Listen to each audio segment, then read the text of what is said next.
നിങ്ങളുടെ ഔദാര്യമൊന്നും എനിക്ക് വേണ്ട. ചെവള രാഘവനുമായി വിവാഹത്തിന് തയ്യാറല്ലെന്ന് കാർത്തിയായനോട് പറയുന്ന അർച്ചന. ഞാൻ നിങ്ങളുടെ അടുത്ത് വന്നില്ലല്ലോ. സുധിയും അർച്ചനയുമായുള്ള ബന്ധത്തെക്കുറിച്ച് ഫൈസി അറിയുന്നു. അർച്ചനയുടെ വിവാഹത്തിന് രാജപ്പനെ സഹായിക്കുന്നത് സുധിയുടെ അച്ഛനാണെന്ന് അമ്പിളി.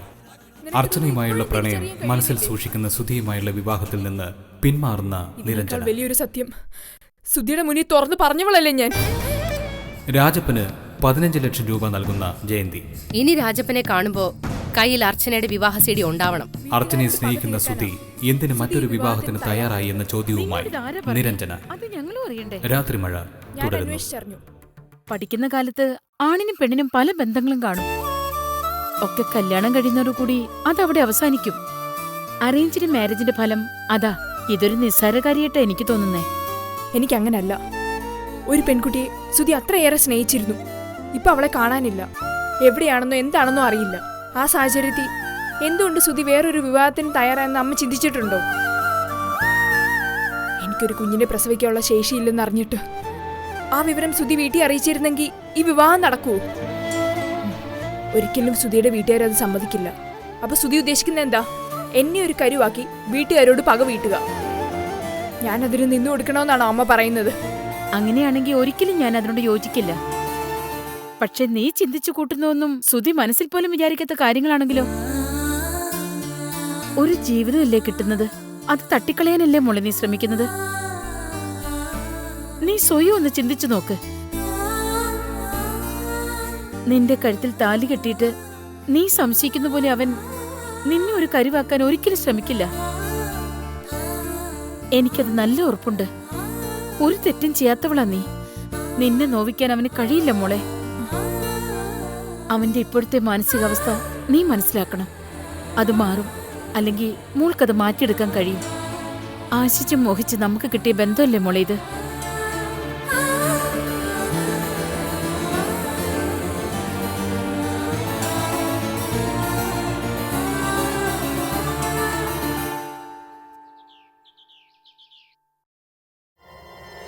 അർച്ചനെ,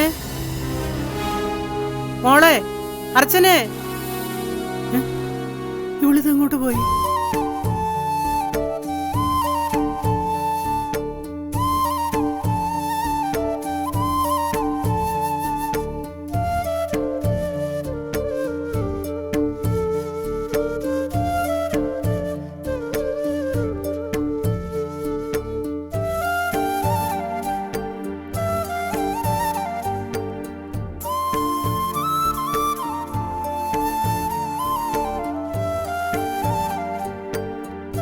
പേടിപ്പിച്ചു കളഞ്ഞല്ലോ. നീ ഇവിടെ വന്നിരിക്കുകയായിരുന്നോ? ഞാൻ കടന്നു കളഞ്ഞെന്ന് കുഞ്ഞമ്മ കരുതിയോ? എന്തിനാ ഇവിടെ വന്നിരിക്കുന്നത്? എത്ര നേരം വെച്ചാ മുറി തന്നെ ഇരിക്കുന്നത്? നീ ആകെ ക്ഷീണിച്ചിട്ടുണ്ട്. മുഖത്ത് നല്ല വിളർച്ചയുണ്ട്. എത്ര പറഞ്ഞാലും ഒന്നും കഴിക്കില്ലല്ലോ. കേറി വാ, ഞാൻ ചോറെടുത്തു തരാം. എനിക്കിപ്പോ വേണ്ട കുഞ്ഞമ്മ. ആരെ തോപ്പിക്കാനാ മോളെ നീ ഇങ്ങനെ വിശന്നിരിക്കുന്നത്? നിർബന്ധിച്ച വന്ന് കൈ നനച്ചിട്ട് പോകും. ഞാൻ ആരെ തോപ്പിക്കാനോ കുഞ്ഞമ്മേ? തോറ്റുകൊണ്ടിരിക്കുന്നത് ഞാനല്ലേ. എന്തിനിങ്ങനെ ഒരു ജന്മം ദൈവം തന്നു എന്ന് എനിക്കറിയില്ല. അതിന് മാത്രം എന്ത് തെറ്റാ ഞാൻ ചെയ്ത്? നിന്റെ ഈ സങ്കടങ്ങളൊക്കെ മാറും മോളെ. ഇല്ല കുഞ്ഞമ്മേ, മനസ്സ് തുറന്ന് കരയാൻ പോലും ഭാഗ്യമില്ലാത്തവളാ ഞാൻ. ഓരോ ദിവസം കഴിയുന്തോറും വിധി എന്നെയും കൊണ്ട് പോകുന്നത് എവിടേക്കാണെന്ന് എനിക്കൊരു നിശ്ചയവും ഇല്ല.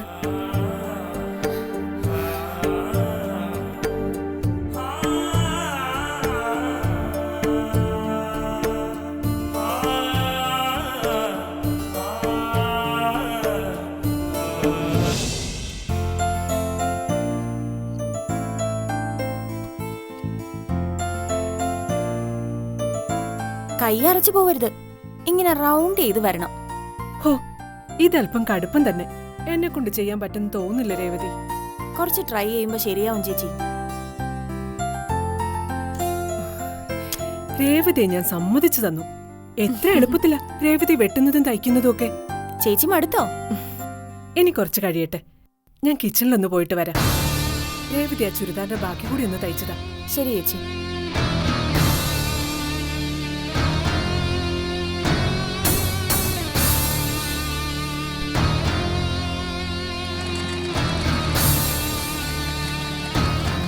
രഘു, പേടിപ്പിച്ചു കളഞ്ഞല്ലോ. എന്താ? ആ കയ്യൊന്ന് നീട്ട്. എന്തിനാ? നീട്ട്. പറ, എന്തിനാ? നീട്ടമ്മേ.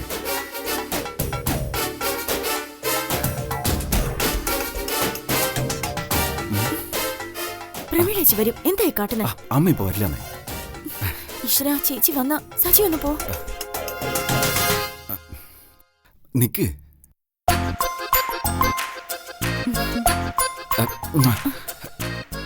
വഴി വെച്ച് കാണാം. പോട്ടെ.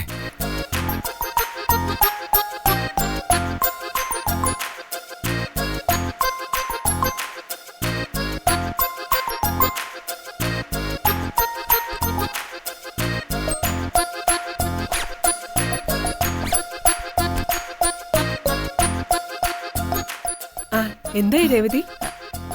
ഞാനിത് വീട്ടിൽ കൊണ്ടുപോയി ശരിയാക്കി തരാം ചേച്ചി. മതി മതി, നാളെ കിട്ടിയാ മതി. മോള് നാളെ വരും. ആ, എന്നാ കഴുത്ത് വെട്ടി പഠിക്കാം. അതൊന്നു പഠിച്ചിട്ട് എനിക്കിനി വിശ്രമമുള്ളൂ. കുറച്ച് നേരത്തെ പോണം ചേച്ചി. അച്ഛൻ ഇന്ന് വരും. അതിനെന്താ, ഒരു 10 മിനിറ്റ് കൂടി നോക്കാന്നേ.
Good afternoon SBI.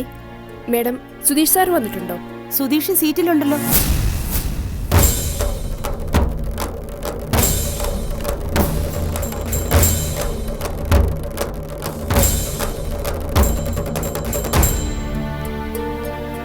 നീ ഇവിടെ വന്നിരിക്കുവായിരുന്നോ? ഞാൻ മുറിയിലൊക്കെ നോക്കി. ഒരു സമാധാനമില്ലാതെ ഞാനിങ്ങോട്ട് വന്നത്. നീ സുധിയെ കാണാൻ ശ്രമിച്ചോ? ഒന്ന് ഫോൺ എടുത്തിട്ട് വേണ്ടേ കാണാൻ? വിളിച്ചിട്ട് എടുത്തില്ല.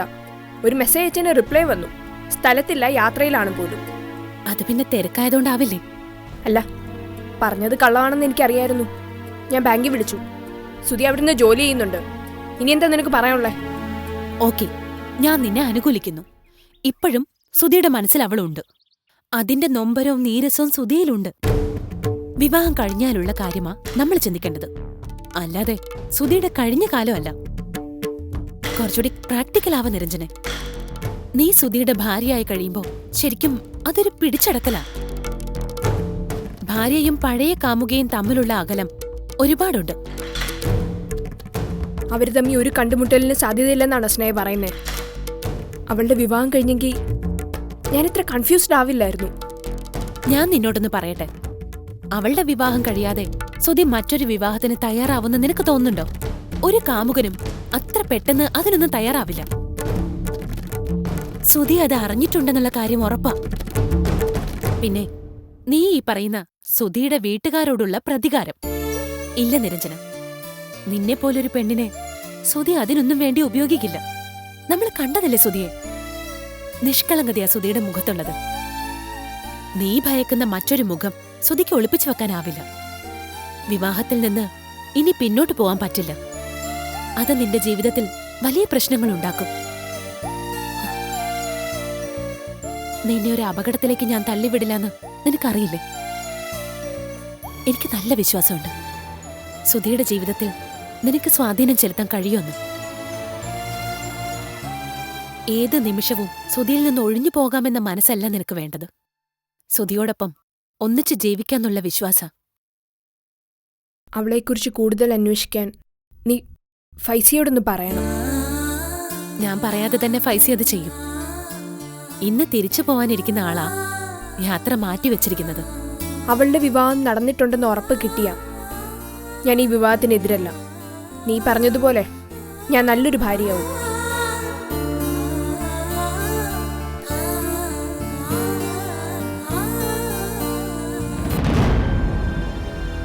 ഇപ്പോഴത്തെ കാലം ഒട്ടും നന്നല്ല. അതുകൊണ്ടാ പറയുന്നേ, പെൺകുട്ടികളുള്ള അമ്മമാര് സൂക്ഷിച്ചേ പറ്റൂ. ആ, രേവതി ഇങ്ങെത്തിയല്ലോ. എന്നാ ഞങ്ങൾ ഇറങ്ങട്ടെ.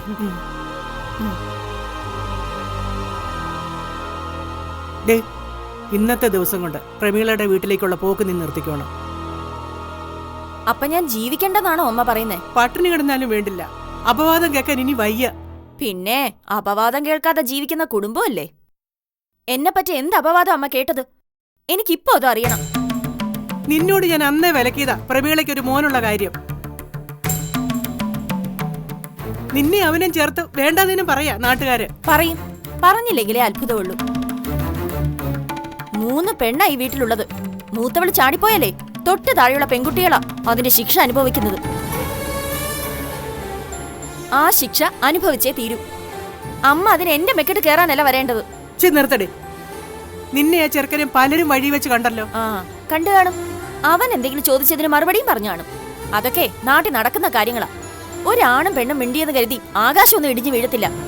ഇനി നാട്ടുകാരെന്തെങ്കിലും പറഞ്ഞിട്ടുണ്ടെങ്കിൽ അതിന് കാരണക്കാരി ഇവളാ. ഞാൻ അന്നേ പറഞ്ഞില്ലേ, ഇവള് കാരണം ഞങ്ങൾക്കൊരു നല്ല ജീവിതം കിട്ടില്ലെന്ന്. ഇനി നീ അങ്ങോട്ട് പോയുള്ള തയ്യൽ പഠിപ്പിക്കൽ നിർത്തണം. പ്രമീളയ്ക്ക് വേണമെങ്കിൽ ഇങ്ങോട്ട് വരട്ടെ. ഞാൻ ഇനിയും പോവും. എനിക്ക് കിട്ടുന്ന വരുമാനം ഇല്ലാതാക്കാൻ ഞാൻ ഒരുക്കമല്ല. അമ്മ കിടന്ന് തുള്ളണ്ട. എന്നെ നോക്കാൻ എനിക്കറിയാം. ആരെങ്കിലും കണ്ണും കൈയും കാണിച്ചാൽ ചാടി പോവാൻ മാത്രം മണ്ടിയൊന്നും അല്ല ഞാൻ. നിന്റെ അച്ഛൻ ഇങ്ങോട്ട് വരട്ടെ. അച്ഛനോട് പറഞ്ഞു. എന്നെ അച്ഛന് നന്നായിട്ട് അറിയാം. ആ അച്ഛന്റെ മോളാ ഞാൻ. പിന്നെ അമ്മയ്ക്ക് എന്തെങ്കിലും ഉത്കണ്ഠയുണ്ടെങ്കിൽ എന്നെ കുറിച്ച് വേണ്ട. ദേ, ഇവളെ കുറിച്ച് മതി. ഏത് നേരം ചാടിപ്പോവാൻ തയ്യാറായി നിൽക്കുക. അതിനിടയില മാനമര്യാദയ്ക്ക് ജീവിക്കുന്ന എന്നെ ഉപദേശിക്കാൻ വന്നിരിക്കുന്നേ. മൂത്തതിനെ കണ്ടല്ലേ ഇളയത് പഠിക്കുന്നു.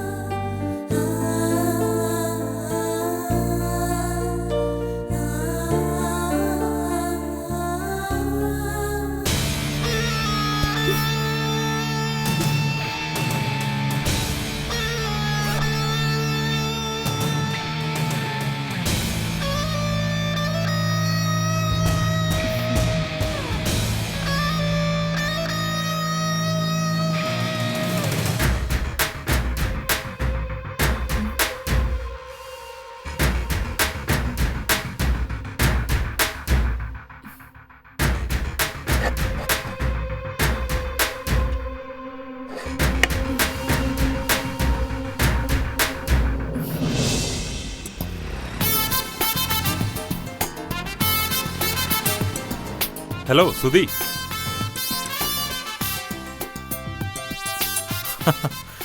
ഫൈസൽ മുഹമ്മദിനെ കണ്ടിട്ട് കുറെ നാളായല്ലോ.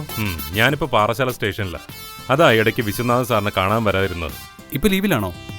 ഇന്നലെ വന്നതാ. നാളെ രാവിലെ പോകും. ബൈക്കിൽ കയറിയപ്പോഴാ സുധിയെ കണ്ടത്. പിന്നെ എന്തൊക്കെയുണ്ട് വിശേഷം? കല്യാണമാണ് വിശേഷം. വരുന്ന ഞായറാഴ്ചയാ. ഞാനത് അറിഞ്ഞു. അതല്ലേ കണ്ടിട്ടും പോകാതെ നിന്നേ. അച്ഛൻ ക്ഷണിച്ചിരുന്നു അല്ലേ? ഇല്ല, സാറിന്റെ കൂടെ ഉണ്ടായിരുന്നെങ്കിൽ ക്ഷണിച്ചേനെ. ഇപ്പൊ അങ്ങനെയല്ലല്ലോ. എന്നെപ്പോലൊരു SI SP സാർ ക്ഷണിക്കണമെന്ന് ആഗ്രഹിക്കുന്നത് തന്നെ അഹങ്കാരമല്ലേ? കല്യാണത്തിന് ക്ഷണമുണ്ട്, വരികയും ചെയ്യും. സുധിയുടെ ഉഡ്ബിയുടെ ഫ്രണ്ടാ എന്റെ വൈഫ് അഡ്വക്കേറ്റ് സ്നേഹപ്രഭ. ഓ, അതെനിക്കറിയില്ലായിരുന്നു. സുധി നിരഞ്ജനെ കാണാൻ കോടതിയിൽ വന്നപ്പോ സുധിയെ കണ്ട കാര്യം സ്നേഹ പറഞ്ഞിരുന്നു. സോറി, ഞാനത് ശ്രദ്ധിച്ചില്ല. സാരമില്ല, ഇനിയും പരിചയപ്പെടാലോ. ജസ്റ്റിസ് ഉണ്ണിത്താൻ സാറിന്റെ മകളല്ലേ നിരഞ്ജന? നല്ല ബന്ധുവാണ്. എനിക്കും അതറിയാം. ഇതിനേക്കാൾ നല്ലൊരു ബന്ധം വേറെ കിട്ടില്ല എന്നും അറിയാം. തിരക്കുള്ള അഡ്വക്കേറ്റാ നിരഞ്ജന. അവൾക്കൊരു ഐഡന്റിറ്റി ഉണ്ട്. ചുരുക്കം ചില കുട്ടികളിലെ ഞാനത് കണ്ടിട്ടുള്ളൂ. എന്നെ ആകർഷിച്ചതും അത് തന്നെയാ. പെട്ടെന്നൊരു വിവാഹം വേണ്ടെന്നുള്ള നിലപാടിലായിരുന്നു ഞാൻ. അതെന്താ? സുധിക്ക് വിവാഹപ്രായം ആയില്ലേ? 1-2 വർഷം ജോലി അടിച്ച് നടക്കാന്നുള്ള കണക്കൂട്ടിലായിരുന്നു. യാദൃച്ഛികമായിട്ടാ നിരഞ്ജനെ നേരിട്ട് കാണുന്നത്. അപ്പൊ തോന്നിയതാ ഇനി കാത്തിരുന്നിട്ട് കാര്യമില്ലെന്ന്. അത് നല്ല തീരുമാനമാ. അവൾക്ക് ധാരാളം പ്രപ്പോസൽസ് വരുന്നുണ്ടെന്നാ കേട്ടത്. അതുകൊണ്ട് തന്നെ അച്ഛനും തിടുക്കം കാണിച്ചു. കാര്യങ്ങൾ ഇതുവരെയായി. ആ അതെ, റോഡിൽ വെച്ച് കണ്ടപ്പോൾ ക്ഷണിച്ചൊന്ന് വിചാരിക്കരുത്. ഫൈസലിന് എന്റെ ക്ഷണമുണ്ട്. ഫൈസലിനെയും കുടുംബത്തെയും ഹാർദവുമായിട്ട് ക്ഷണിക്കുന്നു. ഒരു പരിഭവമില്ല, ഞങ്ങളുണ്ടാവും. എന്നാ പിന്നെ കാണാം. വഴുതക്കാട് ഒരു ഫ്രണ്ടിനെ കൂടി ക്ഷണിക്കാനുണ്ട്. ശരി എന്നാ. ശരി.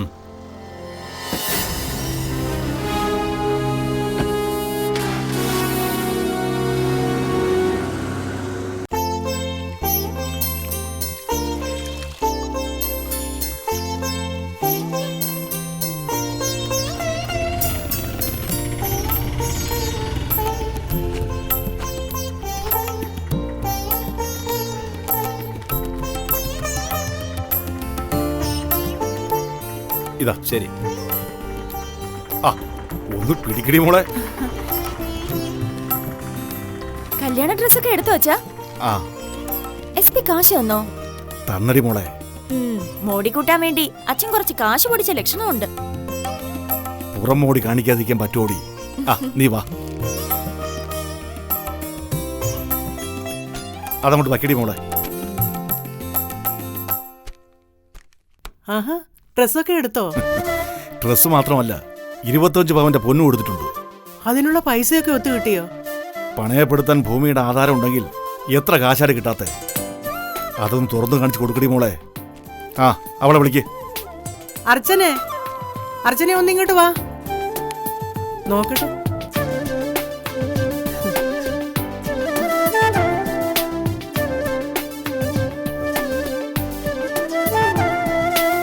കണ്ടോടി, 25 പവന്റെ സ്വർണ്ണ. നോക്കുമോളെ.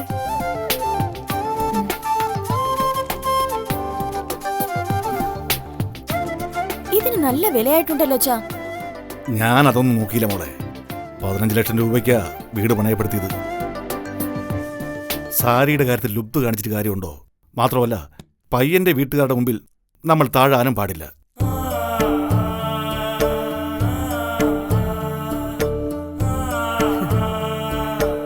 ഇത് കൊള്ളാം മോളെ.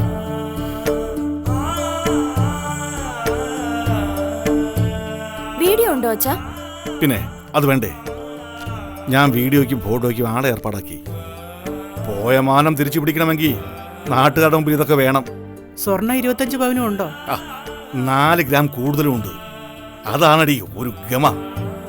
അവര് തൂക്കി നോക്കുന്നു ഉറപ്പാ. അപ്പോ അരപ്പവൻ മുന്നിട്ട് തന്നെ നിൽക്കണം.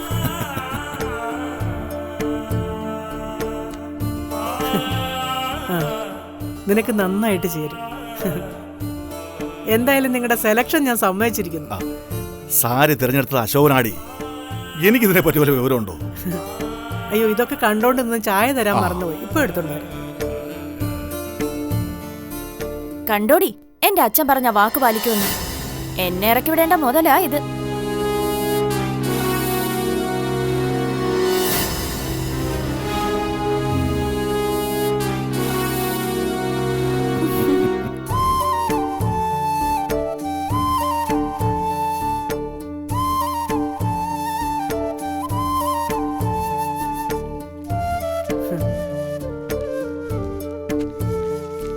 ഇതൊക്കെ നിന്റെ മുറി കൊണ്ടുവെക്കാനാ ചിറ്റപ്പൻ പറഞ്ഞു. എന്തിനാ ഇവിടെ വെക്കുന്നേ? കുഞ്ഞമ്മ കൊണ്ടുപോയിക്കോളൂ. ഇത് കണ്ടെങ്കിലും നീ ഒരു സാഹസം കാണിക്കരുതെന്ന് കരുതി കാണും. അല്ലെങ്കിൽ ഇവിടെ കൊണ്ടുവയ്ക്കാൻ പറയുമോ? 15 ലക്ഷം രൂപയ്ക്കാ ഈ വീടും പറമ്പും ബ്ലേഡ് ബാങ്കിൽ പണയപ്പെടുത്തിയത്. ആ ഓർമ്മയെങ്കിലും നിനക്കുണ്ടാവണം. ഇനി ചിറ്റപ്പൻ ഓട്ടത്തിനൊന്നും പോകുന്നില്ലെന്നാ പറഞ്ഞത്. നാളെ മുതൽ കല്യാണം പറഞ്ഞു തുടങ്ങും. ഈ വീടൊരു കല്യാണ വീടാകാൻ പോകുക. ഇനി നീ മനസ്സ് വിഷമിപ്പിക്കരുത്. ഈ സ്വർണ്ണോ തുണിയൊക്കെ എടുത്ത് അലമാരയെ വെക്ക്. ബ്ലൗസ് രേവതി തുന്നിത്തരും.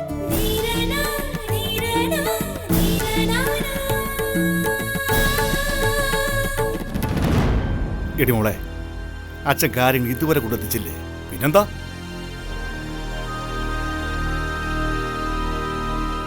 നിന്റെ അമ്മ അറിയാതെ കാര്യങ്ങൾ കൈകാര്യം ചെയ്യുന്നില്ല. ഇനി നിന്റെ മിടുക്ക്. അത് പിന്നെ എനിക്ക് അറിഞ്ഞൂടെ? അച്ഛാ, അത് മുഴുവൻ മുക്കുവണ്ടം തന്നെയല്ലേ? അതിലെന്താടി മോളെ നിനക്ക് പിന്നെയും സംശയം? ഒറിജിനലിനെ വെല്ലുന്ന സാധനങ്ങളാ. ഓ, ഇപ്പോഴെനിക്ക് സമാധാനമായത്. 5-10 പവൻ സ്വർണം തന്നെ വാങ്ങുമെന്ന് എനിക്ക് പേടിയുണ്ടായിരുന്നു. രാജപ്പന്റെ തലയിൽ ഓളൊന്നുമില്ലടി. പൊന്നെന്ന് പറയാൻ ഒരു തരിയില്ല. പക്ഷെ കാഴ്ചയിൽ 25 പവൻ വേണ്ടേ? കാശ് തരുമ്പോ അവർ പ്രത്യേകം പറഞ്ഞതാ, SP ആളുകൾ കല്യാണ സ്ഥലത്തുണ്ടാവും. അവൾ ഇവിടുന്ന് ഒളിച്ചോടി പോകാൻ ശ്രമിച്ചതുവരെ SP അറിഞ്ഞു. അയ്യോ, അതെങ്ങനെയാ? നമ്മുടെ നീക്കങ്ങൾ അറിയാൻ അയാൾ പോലീസുകാരെ ഏർപ്പെടുത്തിയിട്ടുണ്ട്. കല്യാണത്തിന്റെ വീഡിയോ വരെ എടുത്തു കൊടുക്കാൻ പറഞ്ഞിരിക്കുക. പക്ഷേ അയാളെ വിറ്റ കാശ് രാജപ്പന്റെ പോക്കറ്റിലുണ്ട്. അതൊക്കെ അവിടെ നിൽക്കട്ടെ, കിട്ടിയ കാശ് അച്ഛൻ എന്ത് ചെയ്തു? വിശ്വാസമുള്ള ഒരാളെ ഞാനത് ഏൽപ്പിച്ചിട്ടുണ്ട്. നല്ല പലിശയും കിട്ടും. ഈ വീട്ടിൽ രൂപ 15 ലക്ഷം സൂക്ഷിക്കാൻ പറ്റുമോ? 15 ലക്ഷം രൂപ കിട്ടിയോ? ഓ, അറിയാതെ വായത് വീണും പോയല്ലോ. ആ കാശ് അച്ഛന്റെ കയ്യിലിരുന്ന കുറേശ്ശെ തീർന്നു പോകുന്ന എനിക്കറിയാം. അങ്ങനെയൊന്നും തീരില്ലടി. ഓ, അച്ഛനെ എനിക്ക് അറിഞ്ഞൂടെ?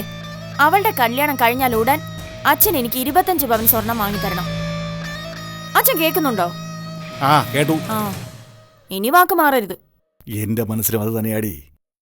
അവളുടെ വിവാഹം കഴിഞ്ഞ് 1 മാസത്തിനുള്ളിൽ ഞാൻ നിന്റെ വിവാഹം നടത്തും. എന്നും ഈ മലയിൽ കിടക്കാനൊന്നും ഞാൻ വിചാരിച്ചിട്ടില്ല. നിന്റെ കല്യാണം കഴിഞ്ഞാൽ പിന്നെ ഞാൻ ആരെ പഠിക്കാനാ? അമ്പിളിയെ പഠിപ്പിക്കണം. പഠിക്കാൻ വലിയ ആഗ്രഹമല്ലേ അവൾക്ക്? അതുകൊണ്ടല്ലേ അവൾ അർച്ചനെ ചുറ്റിപ്പറ്റി നടക്കുന്നത്. ജോലി കിട്ടിയാ പഠിപ്പിച്ചോളാന്ന് പറഞ്ഞല്ലേ അർച്ചന അവളെ കയ്യിലെടുത്തേ. എത്രയും പെട്ടെന്ന് നമുക്ക് ഈ മല ഇറങ്ങണം മോളെ. അച്ഛൻ വീട് വാങ്ങുന്നെങ്കിൽ അത് പുനലൂരോ കൊട്ടാരക്കരയിലോ മതി. അതെന്താടി ആ സ്ഥലങ്ങൾക്കൊരു പ്രത്യേകത? വേറൊന്നുമല്ല, എന്നെ കെട്ടിച്ചു വിടുന്നത് അതിനടുത്ത് എവിടെയെങ്കിലും ആയിരിക്കുമല്ലോ. ഒരുപാട് ദൂരെ നിന്ന് ഇവിടേക്ക് ആര് വരാനാ? തന്നെയുമല്ല, ഇവിടെ നമുക്കൊരു വീടുണ്ടല്ലോ. ആ, അത് ശരിയാ. ചോറെടുത്ത് വെച്ചിട്ടുണ്ട്, വന്നോട്ടെ. വാടി മോളെ. ഇല്ല അച്ഛൻ, ഞാൻ പിന്നെ കഴിക്കാം. ആ,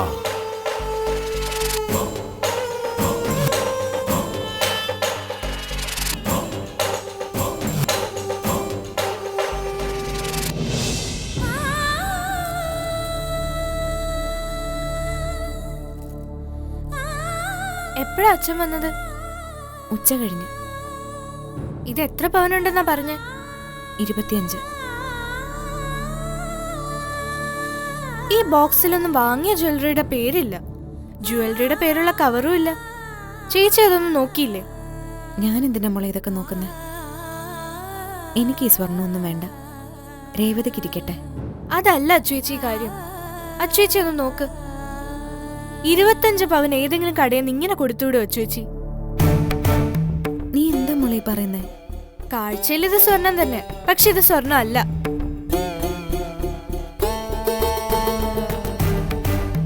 ഇത് സ്വർണ്ണമാണെന്നാ എനിക്ക് തോന്നുന്നത്. ഇത് സ്വർണ്ണമാണെങ്കിൽ ഒരിക്കലും ഇത് ഈ മുറി കൊണ്ടുവെക്കാൻ അച്ഛൻ പറയില്ല. രേവതി ചേച്ചി അതിന് കൂട്ടി നിൽക്കത്തുമില്ല. അച്ചുവേച്ചി ഏത് നിമിഷം ഈ വീട്ടിൽ നിന്ന് ഇറങ്ങിപ്പോകുന്ന ഭയന്ന ഇവിടെ ഉള്ളൊരു കഴിയുന്നത്. അപ്പോഴാ 25 പവന്റെ സ്വർണ്ണം ഇവിടെ കൊണ്ടുവെക്കുന്നത്.